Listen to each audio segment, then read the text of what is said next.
Hello guys, আজকে আমরা রান্না করব মাটন কারি রেসিপি। এখানে ফোড়নের জন্য অনেক উপকরণ নেওয়া হয়েছে এবং আলু আছে, বাটা মশলা, আদা রসুন বাটা, টক দই, পেঁয়াজ কুচি এবং মাটন। এখন আমরা মাটনে দিয়ে দিচ্ছি টক দই, পরিমাণ মতো টক দই দিয়ে দিচ্ছি এবং আদা রসুন বাটা, জিরে বাটা।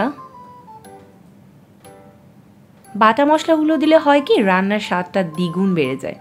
পরিমাণ মতো লবণ। এখন আমরা একটু মাস্টার্ড অয়েল দিয়ে দিচ্ছি। এখন গুঁড়ো মশলা দিচ্ছি, হলুদ গুঁড়ো, মরিচ গুঁড়ো। মরিচ গুঁড়োটা একটু বেশি পরিমাণে দিলে ভালো হয়, যেহেতু মাটন কারি, সো ঝালটা একটু বেশি হলে খেতে খুব মজা লাগে আসলে।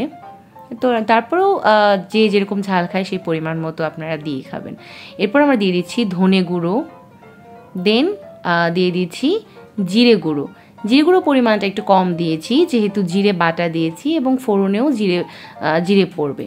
দেন মাটনটাকে আমরা সুন্দর মতো করে ম্যারিনেট করে নিব। হাত দিয়ে ভালো করে মাংসের গায়ে যাতে লেগে যায়, এই জন্য এটা হাত দিয়ে ম্যারিনেট করাটাই সবচেয়ে বেটার। দেন 1.5 ঘন্টা পর এটিকে সুন্দর মতো করে কষাতে হবে। ফোড়ন দিয়ে, পেঁয়াজ কুচি দিয়ে এই মাংসটাকে সুন্দর মতো করে কষাতে হবে। যতক্ষণ কষানো হবে খাসির মাংসটা তত বেশি স্বাদ হবে এবং সফট হবে।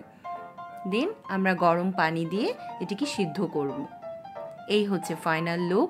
উপরে একটু গরম মশলা এবং ঘি দিয়ে গরম গরম খেয়ে নিন।